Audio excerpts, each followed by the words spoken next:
Nós vimos no exame desses capítulos todos que precedem algumas informações que são básicas. Primeiro capítulo, o que é a mente? O que é a mente? É o espelho da vida em toda parte.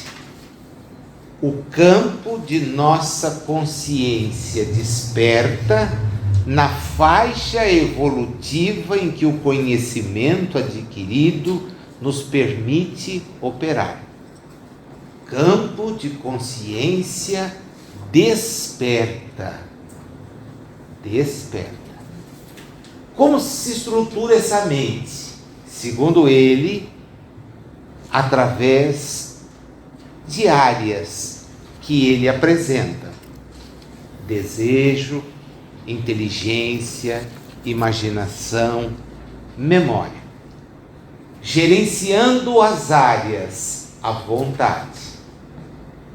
Quando ele apresentou o quadro lá, ele diz: cuidado, porque há pontos positivos no desejo, na inteligência, na imaginação e na memória. Porém, eles podem te levar a posturas negativas, e isto não te ajudará. A vontade não consegue nos impedir, e isso agora é vital para a gente trabalhar hoje, não consegue impedir o que ele denomina reflexão mental.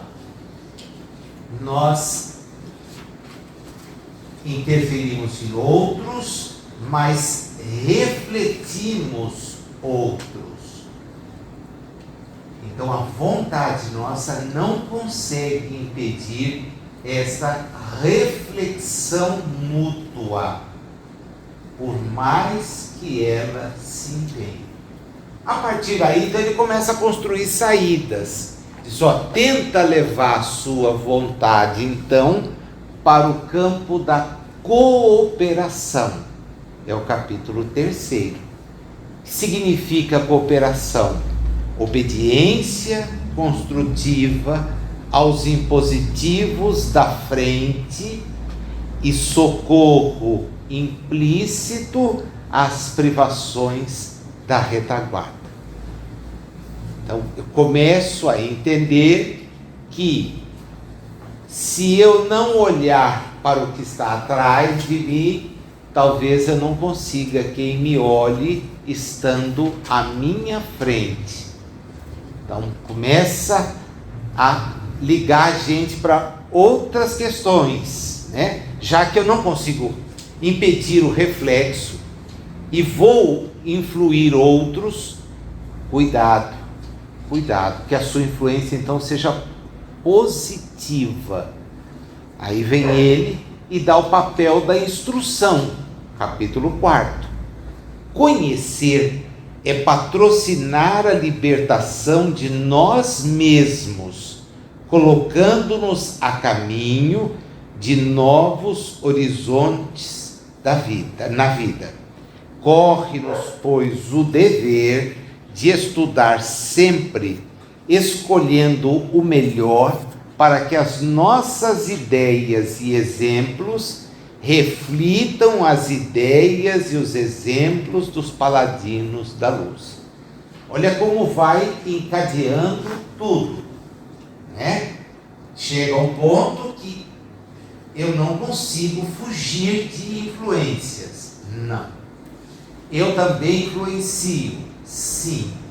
Então, cuide, instrua-se, conheça, para que você reflita os que estão à sua frente. E com isso não fique vinculado de onde você é. De onde você é. No livro Evolução em Dois Mundos, fica evidente o que nós somos. Nós não surgimos, nós nos construímos. Então, se eu não buscar uma coisa avante, eu permanecerei estacionado. Eu fico onde estou. Eu tenho que buscar o avante. Então, essa é a preocupação dele. Aí ele diz o papel da educação. E ele toma a educação por aquela frase de Jesus: brilhe vossa luz. Isso quer dizer, o potencial de luz do nosso espírito deve fulgir em sua grandeza plena. E semelhante feito somente poderá ser atingido pela educação que nos propicie o justo burilamento. E ele coloca de lado então o valor essencial ou especial da instrução. Essa instrução tem sim uma grande importância, porém, agora é que vem a chave da educação: a consciente adesão da vontade. Voltei lá atrás. A consciente adesão da vontade, que em se consagrando ao bem por si própria, sem constrangimento de qualquer natureza, pode libertar e polir o coração, nele plasmando a face cristalina da alma, capaz de refletir a vida gloriosa e transformar consequentemente o cérebro em preciosa usina de energia superior, projetando reflexos de beleza e sublimação. Então, amai-vos é a chave, porque é a prática do bem. Amai-vos. O instruir-vos ajuda, mas ele não fecha a equação. Para o espírito do nosso reencarnado nas nossas oportunidades últimas, o instruir-vos passa a ter um sentido muito claro pela disseminação da oportunidade do conhecimento. Ele não havia essa possibilidade, ela não existia quando a gente busca a história do homem de maneira disseminada como nós temos hoje. Hoje nós temos, por exemplo, num país como o Brasil, a obrigatoriedade de que a criança vá para a escola, que ela vá aprender a lei das letras, que ela aprenda o raciocínio abstrato, de que é a matemática, que ela conheça a realidade à sua volta, a geografia, saiba o contexto em que está a cultura do seu país, que é a história. Então você vai contextualizando, mas isso não havia. Não havia. Quando o Espírito Verdade, então, acresce o instruir-vos, ele diz, bom, aproveita aquilo que está à sua disposição aí, para você melhorar, mas o que precede é o amai-vos, porque o amai-vos é fazer o bem sempre. Quem ama se preocupa com o outro, faz o bem sempre. Então ele vai refletir o quê? O que faz o bem. E quem para nós sinaliza o fazer o bem? O Espírito Superior. Ele faz o bem. Nós vamos inclusive ver isso agora quando chegar na questão de família, filho, porque isso tem ligação. Fé. Fé não tem definição, dizer. É força que nasce com a própria alma, na certeza instintiva da sabedoria de Deus, que é a sabedoria da própria vida. Então a fé é o ter certeza, não é o acreditar. O acreditar não representa a fé. É onde a gente acaba se perdendo. Quando Jesus disse, se você tivesse a fé de um grão de mostarda, que é um grão de mostarda. Então, se você tivesse essa fé, você diria aquele monte, sai dali, me deixa passar. Agora você passa a ter a certeza na existência de uma inteligência, que é Deus. Essa é a certeza. Por quê? Porque não é possível que num concerto harmonioso como o que nós vivemos, não haja uma inteligência a dirigir tudo isso.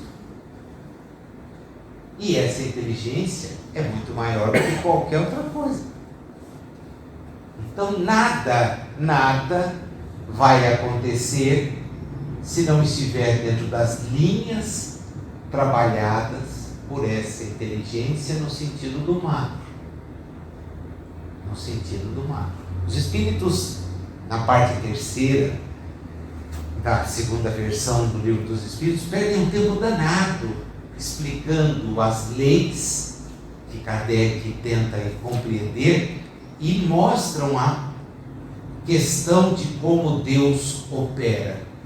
Resgata-se o Deus que não existia e nunca existiu, intervencionista, que vem da literatura de cada povo, como é, no caso específico, a hebraica na Torá, a intervenção de alguém em favor de um povo. Esse é um espírito que pode proteger aquele povo em determinadas condições. A gente aprende isso também no Livro dos Espíritos.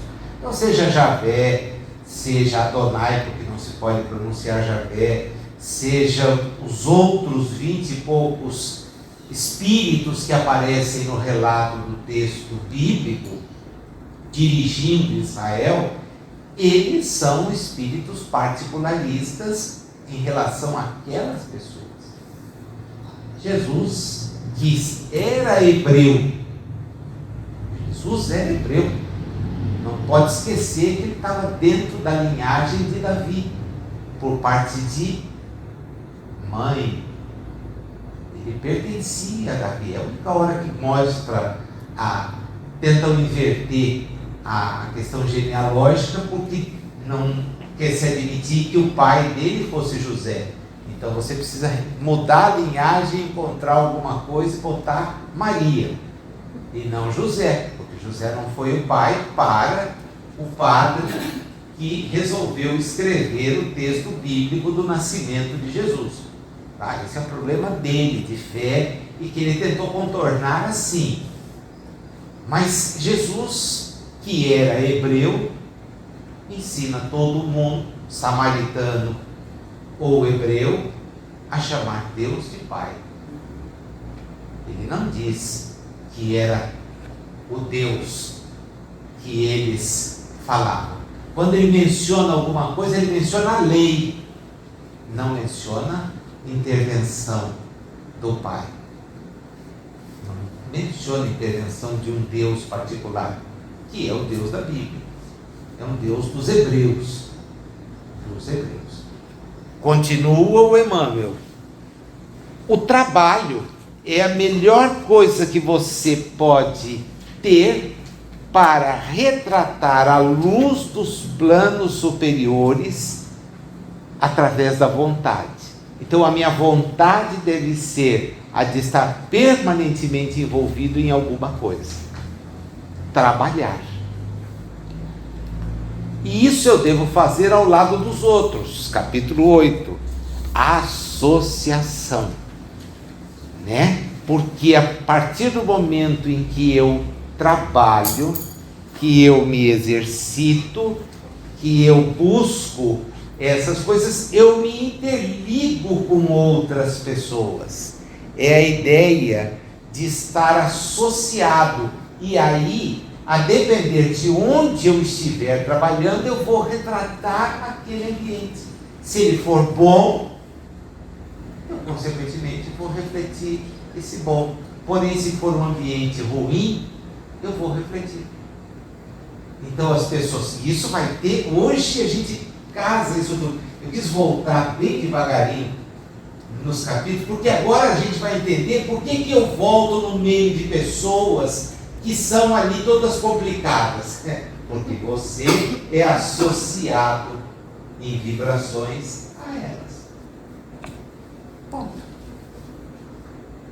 E como é que eu saio disso? Reflete o alto. A gente vê espírito então reencarnando em condição super adversa e vencendo. Outros já não conseguem. Mas é a realidade. Aí quando chega na realidade espiritual, ele está liberado.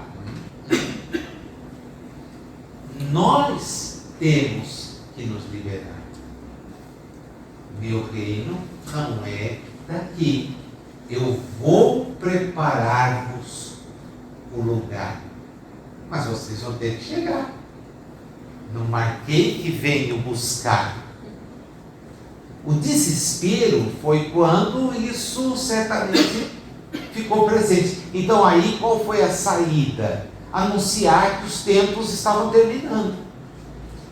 E essa é a tônica de muita carta de Paulo, a tônica do Apocalipse. O tempo está terminando, está acabando, vai acabar tudo. Não vai acabar nada. Nada. O físico efetivamente vai desaparecer aqui daqui a alguns bilhões de anos, sem problema algum, mas nós não somos o físico. E se não tiver a Terra para reencarnar, todo dia a gente fica sabendo de bilhões de novas estrelas. Está falando de bilhões de novos sóis. Nesses sóis certamente tem lá um barraquinho que a gente pode se acomodar fisicamente. Agora o nosso destino, André Luiz, de volta, evolução em 2 mundos, o nosso destino é não precisar de corpos.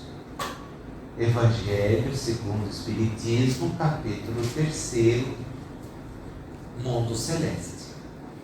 Veja, é tudo orquestrado, é tudo organizado, tudo bate com tudo. Não tem buraco. Não tem buraco. Tem a falta de estudo da gente para entender.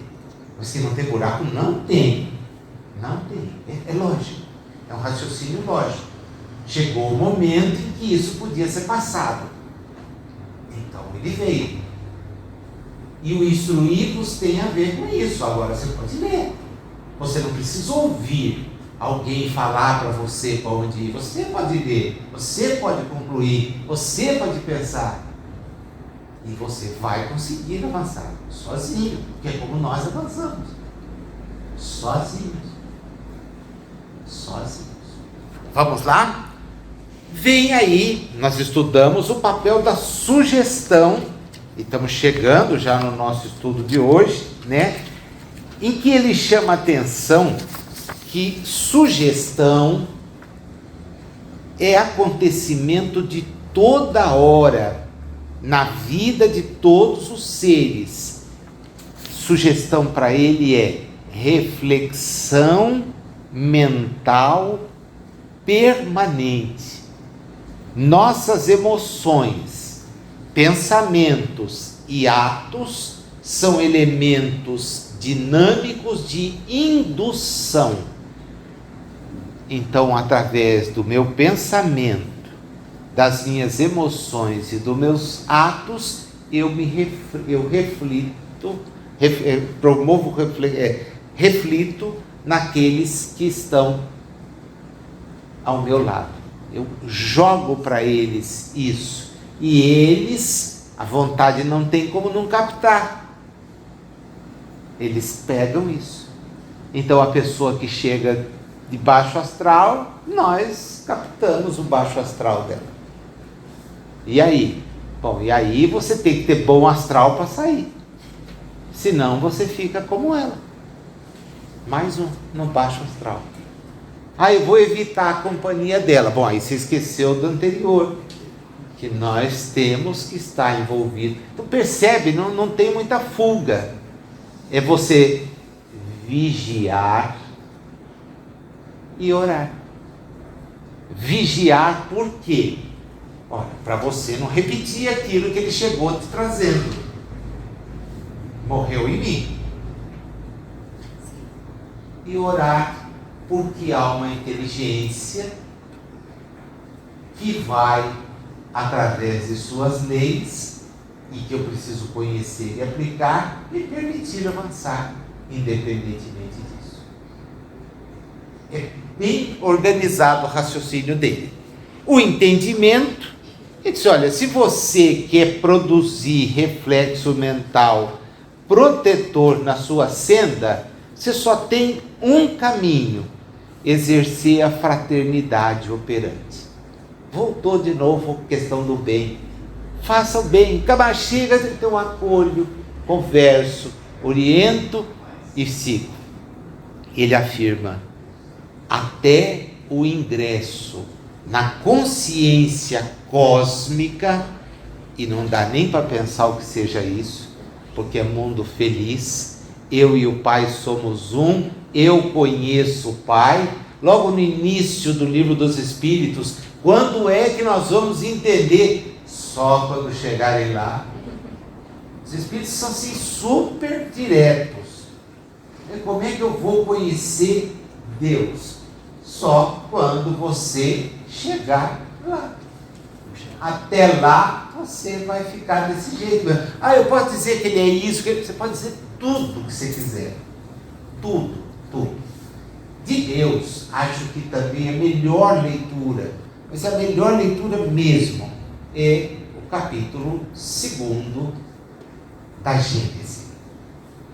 Porque quando ele estuda naquele momento da sua reencarnação, Deus, ele faz uma síntese fenomenal. O livro mais bonito do Espiritismo é a Gênesis.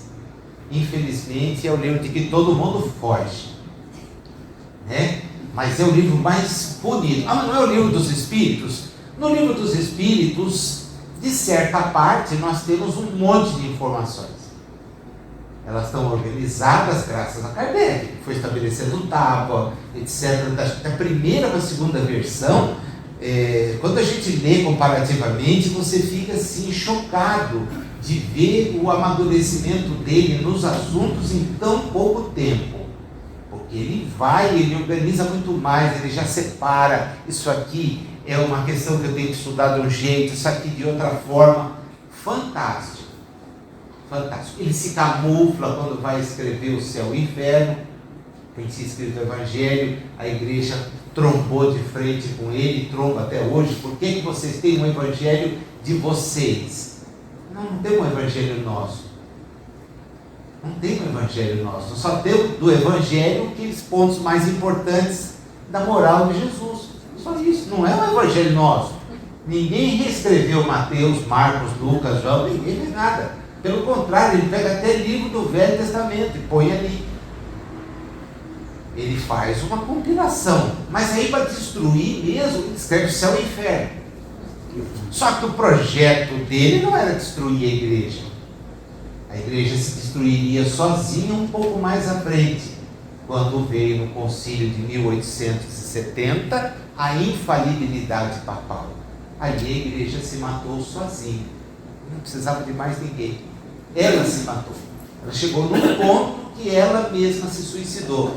Quando o Papa fala é infalível, isso é de 1870. Mas por que é infalível que um homem fala? Não, porque nessa hora ele está revestido do Espírito Santo. Bom, morreu sozinho. Faltou deitar só. Até hoje é assim, né? O problema é que ela então dá espaço para o surgimento de outras visões que são mais deturpadas ainda do que aquela desenvolvia, e particularmente de 1960 para cá, o mundo vê o surgimento do neopentecostalismo, que é isso que a gente vê aqui. Ontem eu às 11 horas da noite, meia-noite, ouvia, é puro neopentecostalismo, né? O sujeito faz uma adoração daquilo que ele não sabe.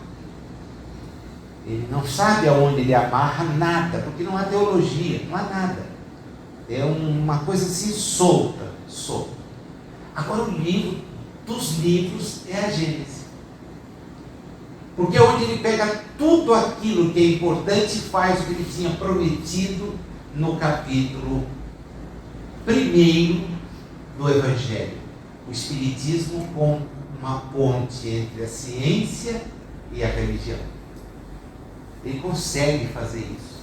Ele revisita Deus, é profundo demais, o bem e o mal, que é a razão de ter se escrito o Gênesis, né? Porque o casal quis conhecer da árvore do bem e do mal, foi expulso.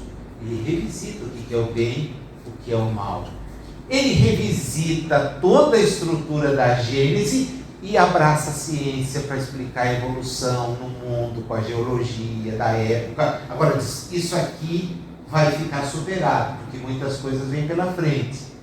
A Gênese espiritual, não. É ela que eu vou falar. E fala dela. E para dizer que ele estava realmente pronto para desencarnar, porque ele já estava avisado que iria, ele então repassa os milagres. Aí ele tromba mesmo de vez. Eu vou pegar e vou destruir toda essa ideia de milagre. E destrói um por um. Um por um. E fala da geração futura. Fala, olha, para fazer isso tudo vai precisar de uma nova geração. E essa geração vai entender a realidade espiritual. E como ele termina. Inclusive fecha assim de uma maneira belíssima. As pessoas que vão ler isso aqui vão dar risada. Vão dizer que aquilo que eu estou escrevendo nunca vai se concretizar. E eu vou ficar aqui esperando que elas vejam isso no tempo que amadurecerem, seja ele qual for, falando como espírito. O que é o berço? Primeiro parágrafo já destrói a gente, né? Porque a gente liga lá a ideia do que está em Missionários da Luz. Excetuando-se os planos organizados para as obras especiais, em que espíritos missionários senhoreiam as reservas fisiológicas para a criação de reflexos da vida superior entre os homens, impelindo-os à maior ascensão, todo berço de agora retrata o ontem que passou. Então, o missionário vem à Terra para, ao lado de pessoas que não conseguem refletir outra coisa que não seja o desconhecimento mútuo de questões espirituais, o missionário vem para refletir a luz superior. Ele é o missionário. Ele vem e aí então a espiritualidade lhe dá um corpo que atende aos interesses dele e aos desafios. Naquele capítulo então que precede a reencarnação do Sigismundo, está lá explicado. Como é que reencarna a maioria das pessoas? E é tudo automático. Não, mas eu estou vendo fulano preparar aqui. Peraí, aqui a gente cuida de completista. Cuida de quem? De completista. Você sabe o que é completista, André? E o André disse, não, nunca ouvi essa palavra. Então, completista, e aí ele explica. Ele não vai precisar mais voltar à Terra. É por isso que ele vem aqui, planeja um corpo, e vem, pede tudo e pumba, mergulha. Ajuda a humanidade, ele não precisa voltar mais. Ele está resolvido. Então os mapas, as organizações, as pessoas comuns que somos nós, porque ele se coloca aqui, ele se coloca nessa condição, ele não se coloca como nenhum missionário não, hein? Em nenhum momento você vai ver o Emmanuel falar, não, eu aqui, eu. Isso aqui retrata o berço retrata o que foi ontem. O caminho que iniciamos em determinada existência é o prolongamento dos caminhos que percorremos naquelas que a precederam. E é óbvio, porque se eu construo a minha evolução, eu tenho que retomar a jornada aqui no estágio que eu estou. E não no melhor, e nem no pior. É como se eu tivesse que dar passos daqui até lá. Então eu consigo avançar aqui, uma encarnação, 2 reencarnações, 3 reencarnações. Me perco, me envolvo, etc., em questões e saio da rota que eu estava. Ao voltar a reencarnar, eu venho aonde? Aqui.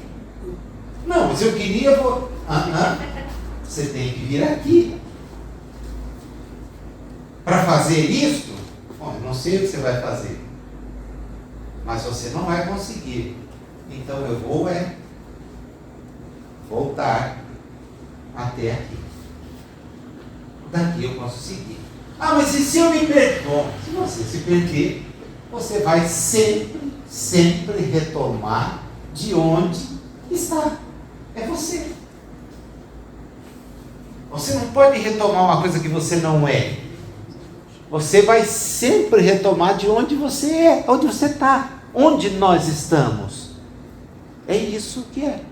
Se a gente desencarnar agora, a gente volta como? Olha, a gente primeiro não vai mudar nada. Se conseguir despertar na realidade espiritual, já é um avanço. E vai voltar onde? Vai voltar sempre de onde estiver. É muito interessante porque essa ideia do espírito para o espírito, ela não ficou resolvida apesar de Kardec. Então a pessoa ainda continua achando, né? Que olha, eu vim. Não, ninguém vem de nada. Você está indo. E eventualmente você pode vir de algum lugar. Mas aí são os missionários que vêm para refletir o alto e fazer o pessoal avançar. E vão embora, eles são missionários. Eles não são espíritos ligados àquela realidade ali. E não são a parte de nada. Eles já fizeram o progresso deles. Eu vou dar uma mão lá. Não é assim a história dos exilados de Capela? Hoje a gente sabe onde está Capela, né? E a informação, até onde é confiável, da NASA, diz: há mesmo 2 estrelas em relação àquela... Porque todo relato se baseia em um mundo que tinha 2 estrelas a regerem aquele mundo. E o retrato da estética, as imagens, elas reproduzem, falam dessas 2 estrelas. Então os espíritos vieram, mas não perderam. E evidentemente tinham um conhecimento que era o conhecimento de Capela. Não era o conhecimento da Terra. O conhecimento da Terra era pedra lascada, né? Não muito pedra polida. E eles chegam aqui fazendo construções fantásticas, estruturando as coisas, escrita, organizando. De onde essa gente veio? Não é daqui. É evidente que não é daqui. Porque se fosse daqui, até a educação do que vem depois seria igual. Não era. E eles viviam meio que isolados. O Hermínio Miranda, em vários dos livros, mas no arquivo secreto do Antigo Egito, ele diz: olha, é impressionante como nós, e ele aí se põe, eu era um capelino, eu sou um capelino, como nós fomos egoístas em não repartir. Porque esse conhecimento de vida após a morte, de sobrevivência do espírito, isso tudo, isso era falado para os iniciados. E a gente não repartia isso. Por isso que eu estou preso aqui ainda, que não consegui repartir. É um negócio assim. Sigamos. Ele aí, em 2 parágrafos, ele vai falar o que faz a biologia. Eu vou usar a biologia como regra, mas aqui são áreas que pesquisam a estrutura, a genômica, a genética. O que vem aí, você não esquece, vocês vão olhar isso cada vez mais particularizadamente, mas não vão chegar. Pula 2 parágrafos, vocês vão encontrar o que eu gostaria de destacar. O escalpelo, quer dizer, aonde a gente coloca a nossa atenção, onde eu devo repousar, da observação humana, porém, não consegue, por agora, ultrapassar o recinto externo da constituição orgânica, detendo-se no exame da conformação e da estatura, da pigmentação e do grupo sanguíneo, alusivos à filiação corpórea, já que, e aqui surge a chave da nossa conversa, os meandros da hereditariedade psíquica são, por enquanto, quase que integralmente inacessíveis à sondagem da inteligência terrestre. Primeiro, porque a inteligência terrestre não admite o extrafísico. Então, vou pesquisar o que se eu não aceito que o homem é mais do que eu acho que é? Nada. Não tem que pesquisar. Né? Segundo, porque essa pesquisa é então desqualificada. Isso é coisa mística. Isso não tem sentido. Olha aí o que a religião fala. Vai para o céu, vai para o inferno, vai para não sei o que lá. Isso é tudo místico. Bom, mas a religião que fala isso não é aquilo que a gente quer conversar. A gente quer falar de coisa mais séria. Quer falar de justiça divina. Isso aí é vingação divina. Não tem espaço para isso. Imagina, você acredita em espírito? Não, eu não acredito. Graças a Deus, Nazil, eu achei que você era um camarada sim perdido. Eu sei que eu sou espírito. E aí vem o choque do cara, né? Como você sabe que você é espírito? Então você tirou isso. Ué, de mim. Eu sei que sou um espírito reencarnado. Ponto. E se eu morrer, eu não acabo. Ponto. Também não vou para lugar nenhum. Ponto. Mas, assim? Assim. É desse jeito. É desse jeito que funciona. Não tem plano B. É esse o papel que os espíritos já nos dizem. Ó, cuidado. Continua ele. As células germinais reproduzem os nossos clichês da consciência no trabalho impalpável da formação de um novo corpo. Olha a reencarnação do Sigismundo aqui, né? Ele pede ao André Luiz que se afaste e ele se aproxima da câmara uterina da mãe de Sigismundo e vai trabalhar a célula receptora e direcionar, escolhendo a célula masculina para que na fecundação possa ser ligado o Sigismundo. É um processo que não é feito, hein? Como regra ali. Ele foi por intercessão em favor de um amigo. Na verdade, quem pediu foi o Herculano. Ele atendeu o Herculano e foi lá. Eu sei que você não é especialista, mas de nós você é o mais elevado. Você pode dar uma mão? Só é possível quando eu aproximar os 3 outra vez. Então ele rapidinho aproxima os 3 outra vez para permitir a reencarnação. Continua ele. Na câmara uterina, o reflexo dominante de nossa individualidade impressiona a chapa fetal, ou o conjunto de princípios germinativos que nos forjam os alicerces do novo instrumento físico, selando-nos a destinação para as tarefas que somos chamados a executar no mundo em certa cota de tempo.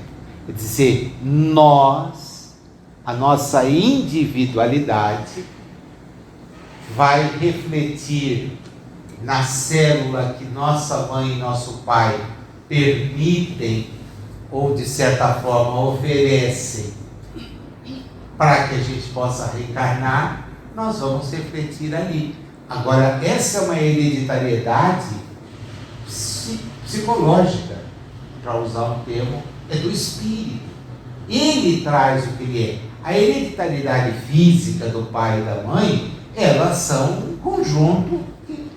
Quando a gente vê os mapas lá, na prévia da reencarnação de Sigismundo, o que o espírito informa, André Luiz, o assistente informa, é que nós trabalhamos para condicionar o espírito que está indo aqui, ajudá-lo nesse processo, porque certas coisas ele não quer. Ele quer um corpo com defeito físico.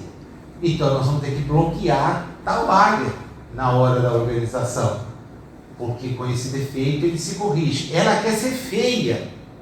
Mas por que ela vai querer ser feia? Porque a beleza fez ela perder reencarnações. Então ela quer voltar horrível. E ela pode, ela tem méritos. Então ela volta horrível. Olha, ele vai voltar com um problema assim, mas você não pode voltar antes dos 70, hein? É a advertência dele. Você vai voltar com um problema coronariano que você quer. Você se cuida que você tem que chegar aqui nos 70. Você não pode chegar antes. Tudo bem? Não, vai dar certo, acho.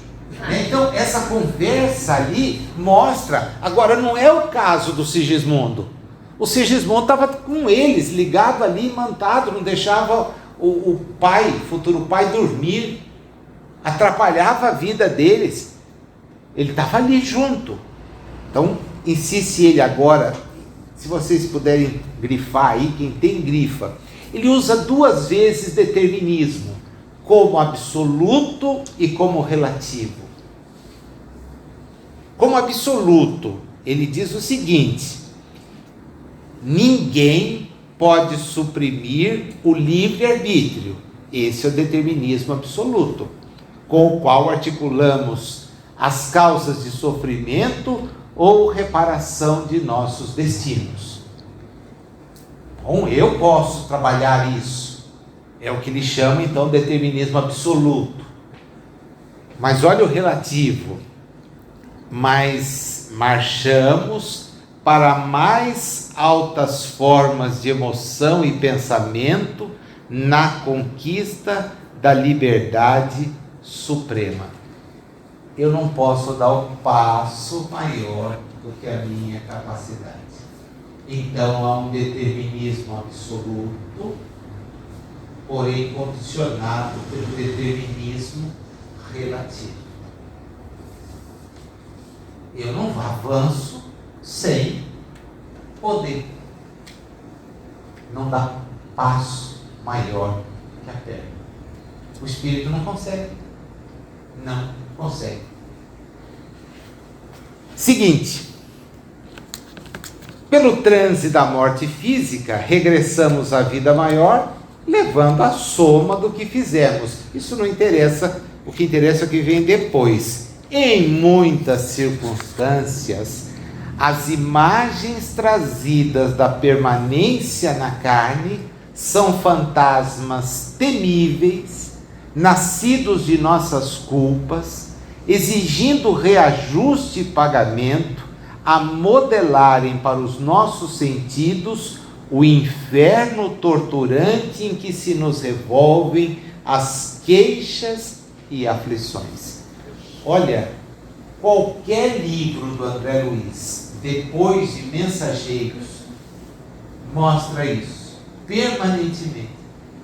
Tem sempre alguém lá enroscado em alguma coisa que ficou, perdeu até a própria estrutura fisiológica de tanta raiva que tinha e virou um ovoide, porque foi trabalhado assim por uma mente pior.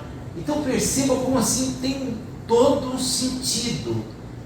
Você fica condicionado a essas coisas. Jesus outra vez.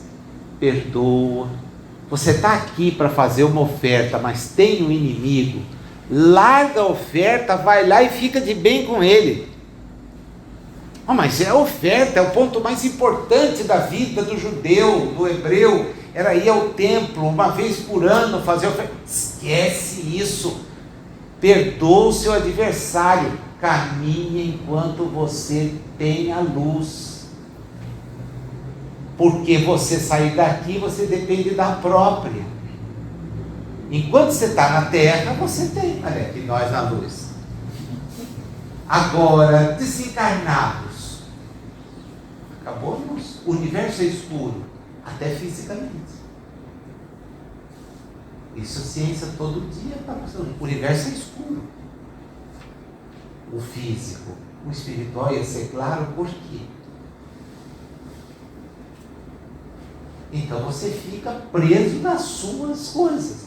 Quem trabalha em grupo mediúnico de atendimento sabe disso sim o tempo todo. O espírito está ali, o tempo está envolvido com coisas que ficaram e ele não saiu daquilo. Não saiu. Você conversa com ele e se der espaço ele está de volta a semana seguinte e na outra, porque o caminho, diz ele, é você voltar. Meio do próximo parágrafo.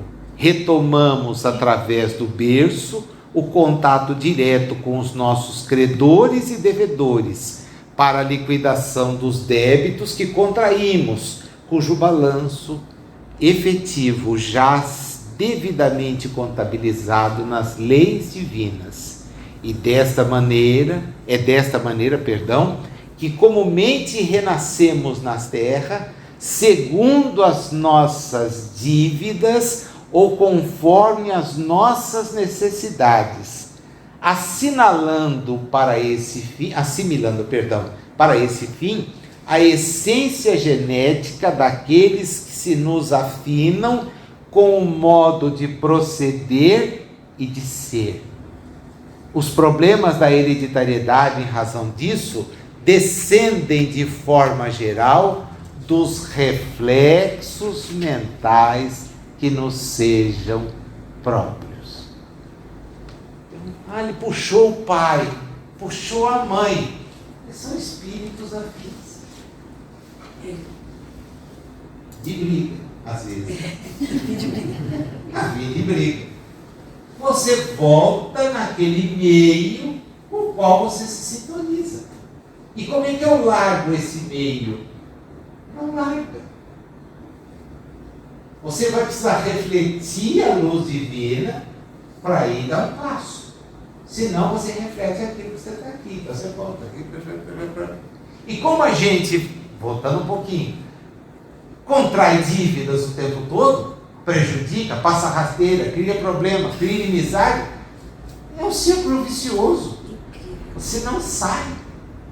Não sai.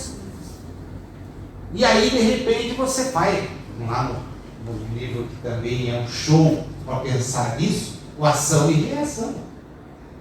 Porque a ação e reação é um jeito que ele muda completamente de maneira de escrever, né? Ele vem contando uma história, ele interrompe, faz um monte de estudo paralelo e fecha a história. Se fechasse a história, ele não lia mais nada. Né?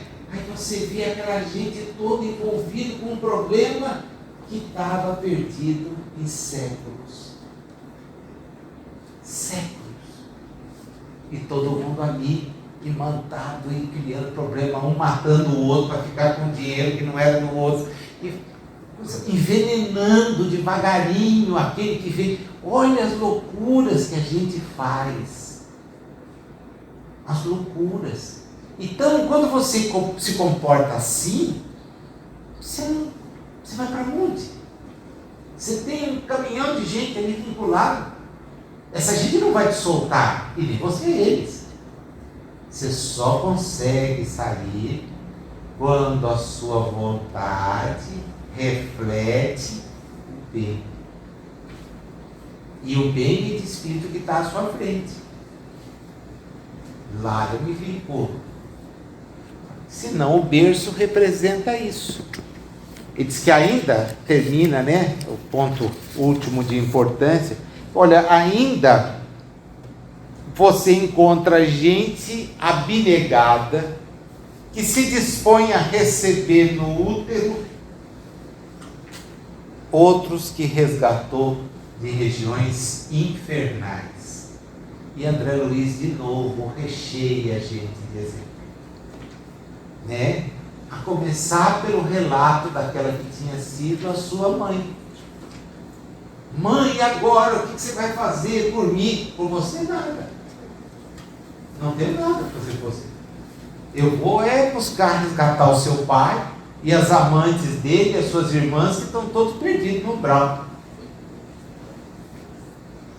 Não, mas você começa a sua vida. Vai embora. Você já está aqui. O Clarencio ficou de plantão lá esperando você despertar um tempão. Agora, meu amigo, é com você. Ele leva tanta bordoada no despertar dele espiritual, esse que é o lado mais bonito do livro Nosso Lar, né? Que você vai vendo ele lutar, inclusive contra o sentimento de posse da minha mulher, né? A Zilda está lá me esperando. Não está. Meus filhos devem chorar a minha ausência. Ninguém chorava. Por quê? Porque tinha sido um péssimo pai. Ah, mas eu dei tudo o que eles precisavam. Você não dava companhia, você dava atenção, você dava era dinheiro. Então, meu amigo, aí ele volta, ninguém reconhece, ninguém está com saudade, ninguém está com nada. Ele continua do jeitinho dele. Bom, então o que eu tenho que fazer? Ajudar o novo marido da Zilda. Quando ele faz isso, quer dizer, Narcisa que faz, ele, olha, agora você pode continuar aqui aprendendo. E começa o aprendizado. Até aquele momento, não. Não, você continua aqui, mas você está lá. Você tem que se desvincular, você tem que tirar o pé de lá. Tirou. Quando ele tira o pé, óbvio, cada vez mais para mim, que isso não aconteceu com o Carlos Chagas, da desencarnação dele para a primeira comunicação em Nosso Lar, com o livro Nosso Lar. Tá bom? Não aconteceu. Isso não é uma coisa que tenha dado em 10 anos, 15 anos, 20 anos. Esse é um relato de reencarnação anterior que ele teve, desencarnação, que ele põe ali para começar a conversa. Porque ele chega na realidade espiritual agora como Carlos Chagas, levando uma folha de serviços para a humanidade fantástica.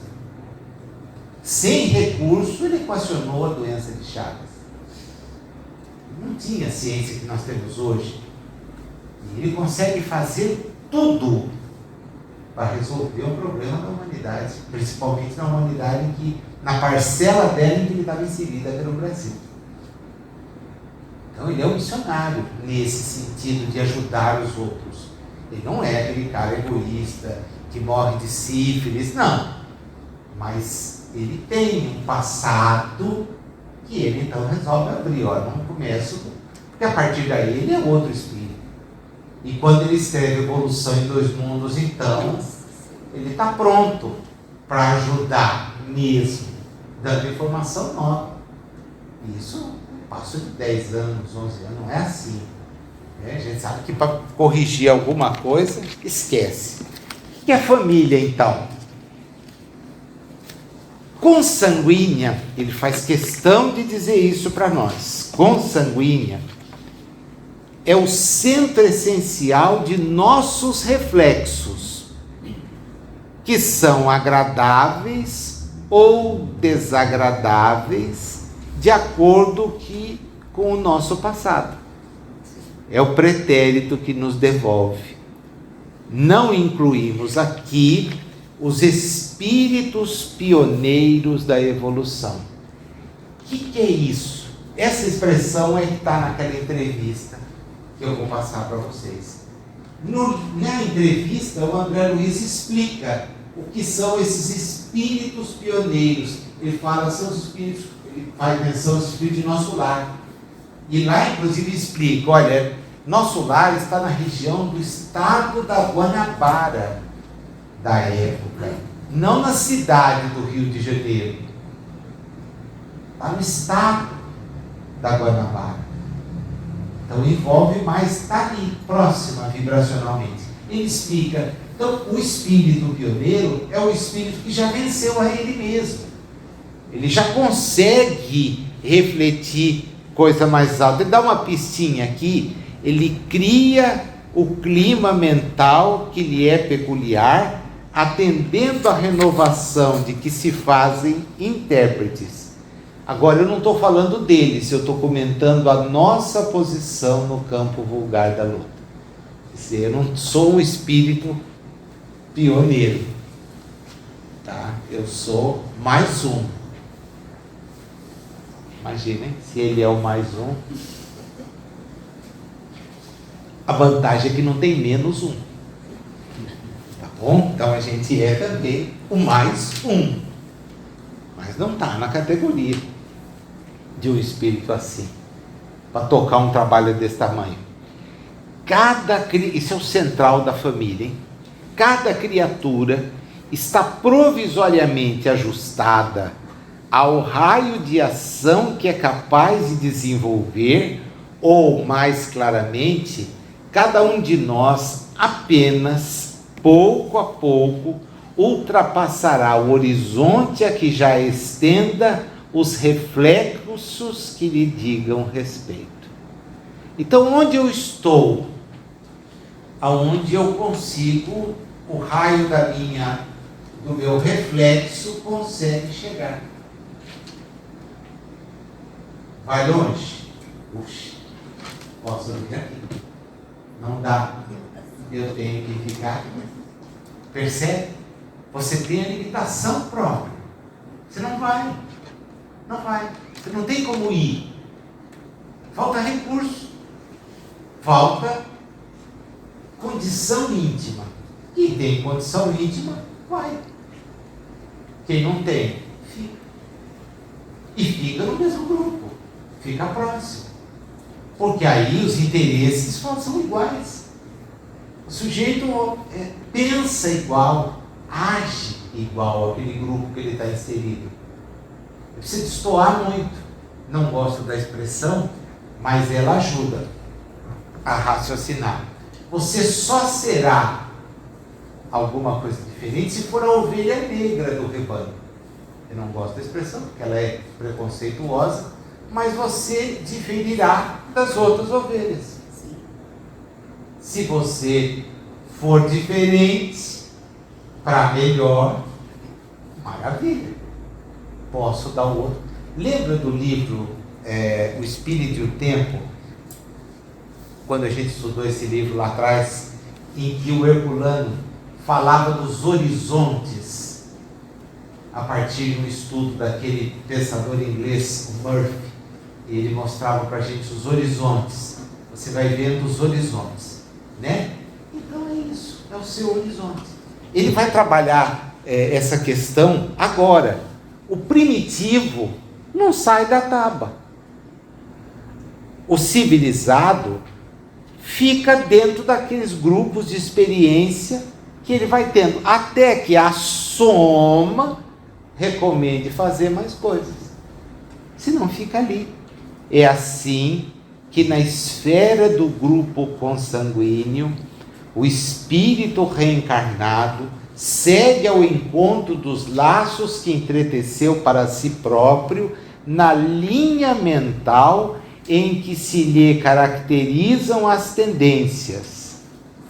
E explica para nós o conceito de hereditariedade psicológica.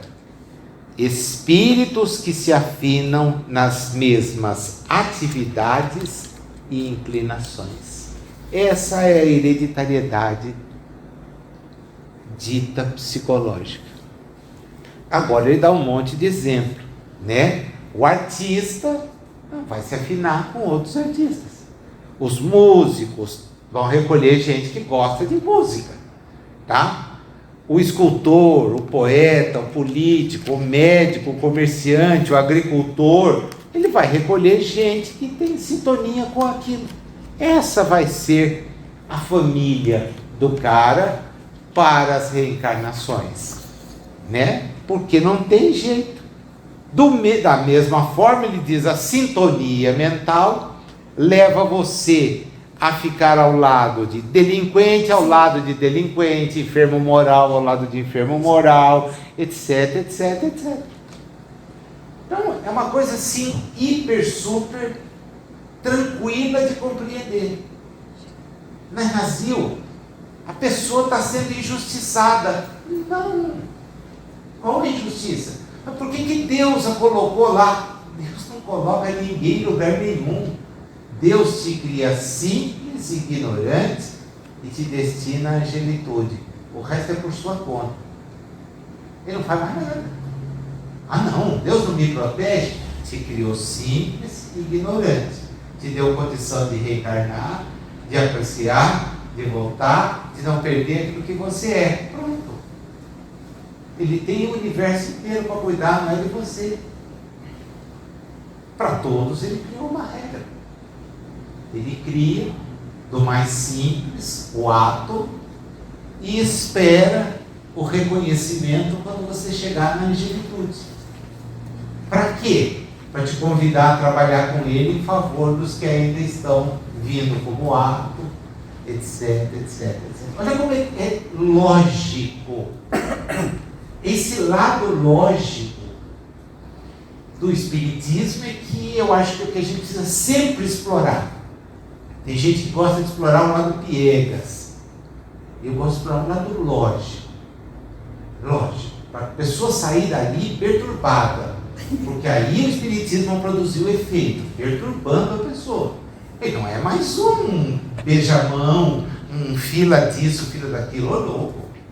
Não acredita que a gente vem. Não, até quando ele põe a fila, ele pensa na fila do quê? Da magnetização, da ajuda, da doação em favor de outro. Até quando ele faz isso, ele entende que o mesmerismo, o magnetismo é o irmão do Espiritismo, sim, porque acredita que sem pôr a mão eu consigo ajudar alguém com as minhas vibrações. Ponto. Mas eu não estou dizendo que tem que fazer fila disso. Não, esquece. Não é esse o propósito. Você fala para o Espírito. E fala para o Espírito que despertou. Meu, onde você está? Aí você vai olhar, você sabe onde você está. Um mundo de expiação e provas. Nossa, será que eu mereço estar aqui? Olha, cuidado que às vezes vão puxar a capivara, você tinha que estar num primitivo. Então você já está numa chance boa. Já ganhamos, é um upgrade fenomenal. E outra, nós estamos num mundo, num país como esse aqui, que tudo está certo, né? Erradamente. Então, vai lá, a gente tem liberdade para falar, para fazer. Vamos embora, vamos fazendo. Mas presta atenção, ter um acesso. Imagina renascer sem falar a língua portuguesa e tentar ter acesso à literatura espírita. Nós não vamos conseguir. Foi por isso que a migração daqueles 200 mil espíritos lá que o Chico fala, vieram para que o trabalho dele fosse desenvolvido em Minas, migraram naquela época perto de 200 mil franceses para ajudar no trabalho de disseminação. Por quê? Primeiro eles tinham que ler francês. O livro dos Espíritos não era traduzido, nenhuma obra era. Tinha que ler francês. O brasileiro não lê português. Mas francês. Então, esse grupo organiza, trabalha, é o prefácio da obra Brasil, Coração do Mundo. Vem um grupo e vem o jardineiro, que vai cuidar da semente. Esse tem nome e sobrenome. Ele que segura a semente na mão sozinho. E tem que brigar com os outros caras que estão ali querendo. Fecha isso, como é que é isso? Esse cara está louco. Ele firme. Não arredou o pé, não se encantou por nada. Olha, faz um filme de você. Imagina, muito menos ia entrar no meio do filme para receber aplauso. Jamais. Chico, eu sou cisco, até no nome. Percebe? Esse é o missionário. Segurou as pontas. E aí vem com um time desse aqui, de gente esclarecida. Então ele refletia gente esclarecida.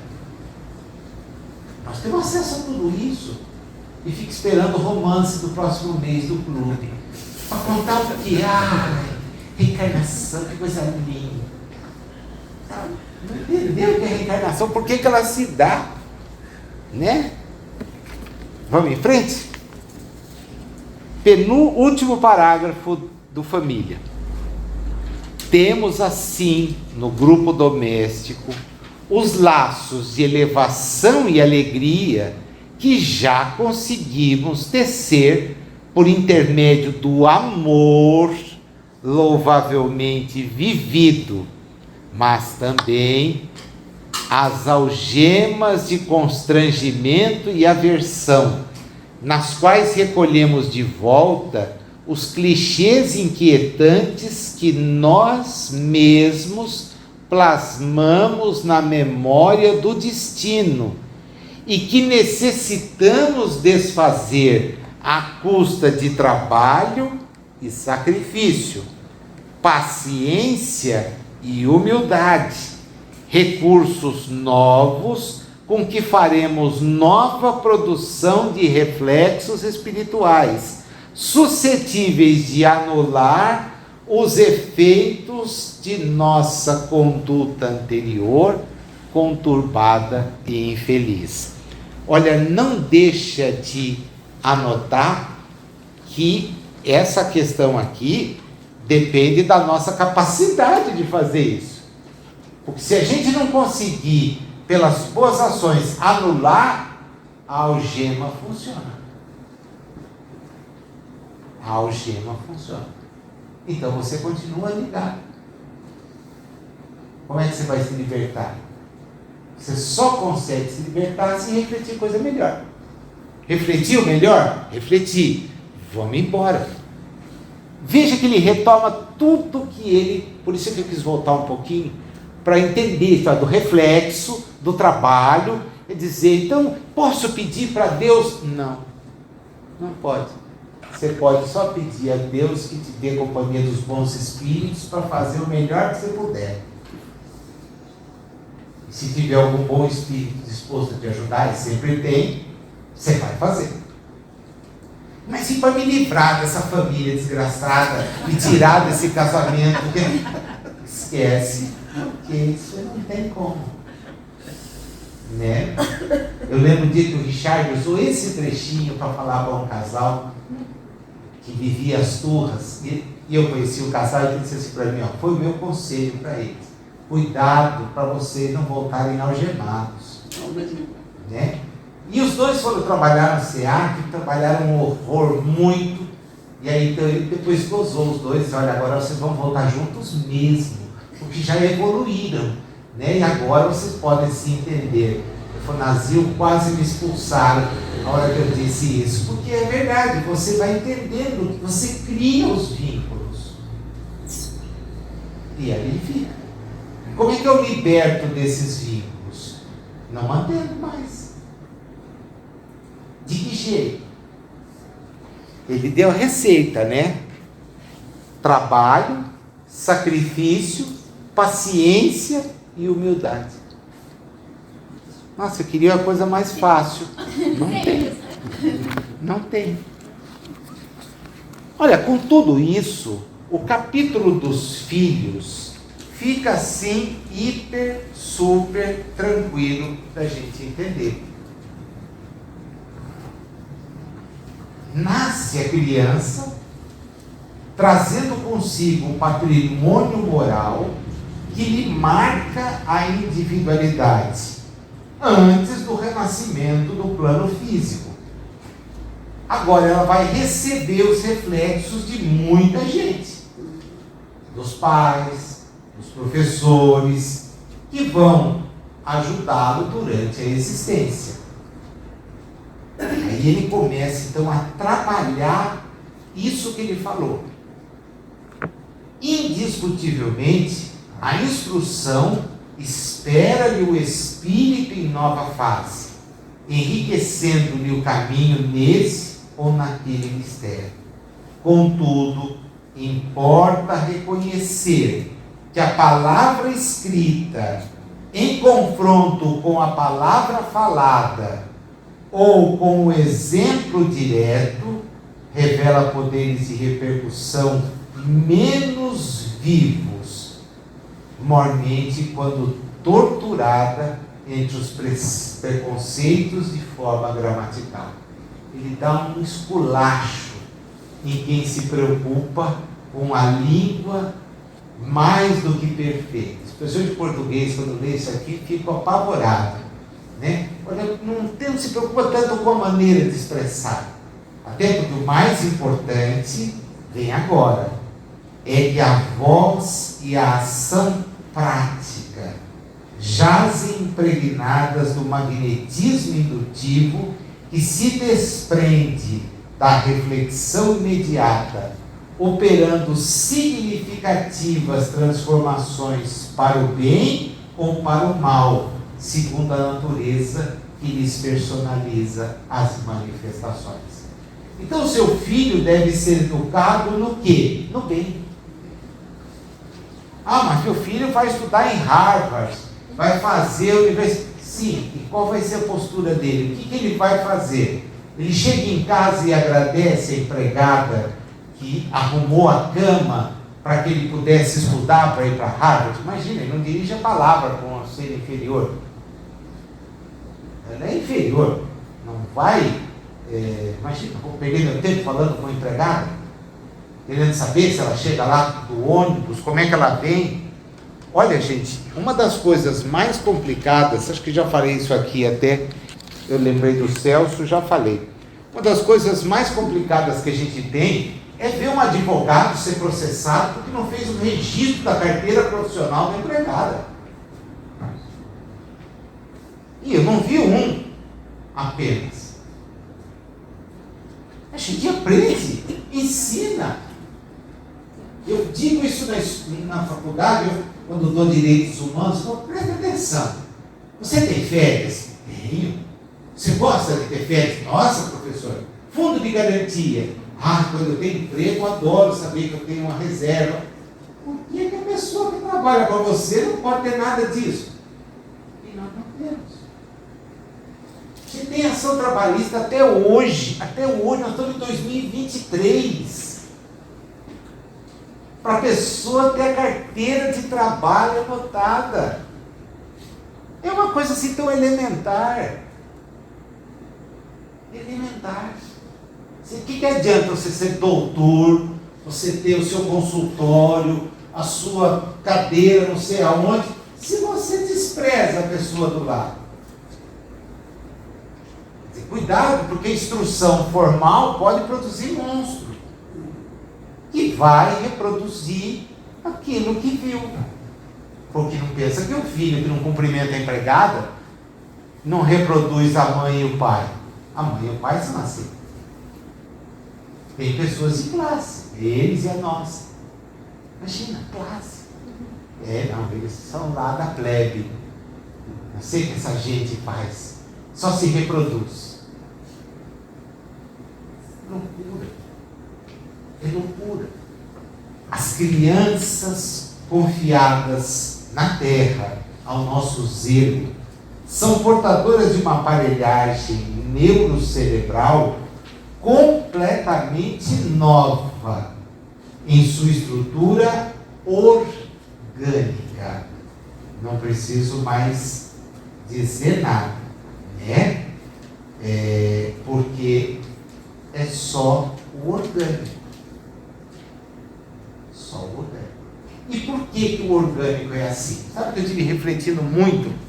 Tem dado muita questão de gente, criança portadora de moléstia assim, assado, direto. Nossa, nunca vi tanta gente questionando. Levei ao psiquiatra, criança de 2 anos, o psiquiatra disse que ela tem isso, tem aquilo, precisa de tal tratamento. O cérebro vem zerado assim porque o espírito tem ajustes para fazer. Então pode ser que ele venha mesmo com transtorno do espectro disso, que ele tenha aquela limitação, mas isso não é o cérebro. que é a fonte. É só o meio que não permite ao espírito se expressar. Né? E aí o que você vai fazer? Eu já cansei de perguntar isso. O que você pretende fazer para a criança? Internar? Ah, não, acho que não. Eu quero tratar. Você conhece melhor tratamento que amor? Você vai querer que ela, não tendo condições de expressar, expresse aquilo que os outros estão expressando? E aí sempre me pergunto, os seus filhos não estão querendo ou estão sendo forçados a fazer aquilo que você se frustrou em fazer? Porque põe o filho no xadrez, no inglês, no taekwondo, põe o filho na natação, põe o filho no... Para. Isso é frustração de pai e de mãe. E quer que a criança faça tudo e dê conta da escola. A criança foi feita para brincar, foi feita para viver. Não, ele tem compromisso, 7h15, hora, 12h30, de volta para casa. 1h no inglês, 2h30 te pega para natação, 4 horas tem judô, 5 horas de informática. Jesus, para que isso? Não, ele vai fazer tudo aquilo que você não conseguiu fazer. Aí pega 2 frustrados, a criança está ferrada. Né? Está ferrada. E como ela vai tentar incomodar com o celular na mão dela, isso não incomoda aí, vai vendo. E aí só come com o celular. Fim do rolo. Isso já me trouxe problema pessoal. Né? Eu desconvidei para ir almoçar comigo. Não precisa. Não precisa. Não precisa. Você não quer que a gente visite? Até aceito que me visite, mas sem almoço, sem janta. E proibir a Dani de fazer qualquer coisa. Eu fui educado e eduquei que hora de almoço é de almoço, de jantar é jantar, de café é café. A TV sempre foi desligada. Pouco importa que a gente estivesse ali assistindo. Nasceu almoço. Bom, olha o tamanho que eu sou. Quer dizer, se tivesse deixado de assistir, talvez fosse magro. Né? Pelo contrário, porque você queria comer na frente da TV, isso era impossível. Impossível. E estava resolvida a questão. Agora não, ele só come. Eu no shopping outro dia, eu falei, olha, eu prefiro não vir jantar, almoçar aqui. Porque era um festival de mesa, com as crianças todas assim. Hipnotizar. Isso. Hipnotizar. Pelo mundo bita. Abacaxi Flamingo. É uma musiquinha que entrou na minha cabeça e não saía de jeito algum. Demorei um tempo para tirar aquilo da minha cabeça. Abacaxi Flamingo. Abacaxi Flamingo é a coisa mais absurda do mundo. Quer dizer, o que é isso? Ah, não. Esquece. Esquece, não, ele fica ali, vidrado. Come. Não sabe. Não saboreia nada. Não sabe o que tem no prato. Quando não é ele que escolhe o cardápio. Bom, aí já sofisticou, né? Porque eu me lembro de ver uma mãe, não era assim com o Rubens e o Renato, mas eu me lembro de ver uma mãe numa churrascaria aqui em Bauru. Vamos lá, filhinho, para você escolher o que você quer. E aí ele foi escolher. Gente, fazia o prato, punha na mesa e comia. E torcia para eles não pedirem o segundo. Eles pediam o segundo, né? Mas não tinha, não, vem cá, você escolhe. Isso aqui não gosta. Eu nunca gostei de jiló, né? E torcia para a avó não ver que eu jogava fora. Porque vinha no prato. Pai, você tem que comer jiló, faz bem. Não faz bem para nada. Mais velha, ela admitiu, assim, realmente você estava certo, aquilo não serviu para nada. Parágrafo que começa com não podemos. Não podemos, pois, esquecer na terra que nossos filhos, embora carregando consigo a sedimentação das experiências passadas em estágios anteriores na leva fisiológica, são companheiros que nos retornam transitoriamente o convívio, quase sempre para se reajustarem conosco aos impositivos da lei divina, necessitados quanto nós mesmos de provas e ensinamentos no que tange ao trabalho da regeneração desejada.